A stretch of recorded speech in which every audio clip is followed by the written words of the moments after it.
नाराज नशीब घेऊन एखादा जन्माला आलेला कुणी, पडली नजर तुझी त्याच्यावर अखंड राहिला ऋणी. विसर पडावा घडू नये कधी जिव्हारी जिवंत जाण.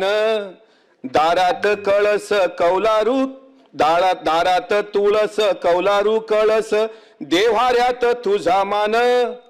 दिनांचा देव्हारा सोडून मोकळा श्रीरंग परतला. माझा आनंद आनंद आनंद हरपला. आणि मला विश्वास आहे की हे गाणं ऐकून दिघे साहेबांच्या आठवणीनं आदरणीय शिंदे साहेब पण गहिवरतात.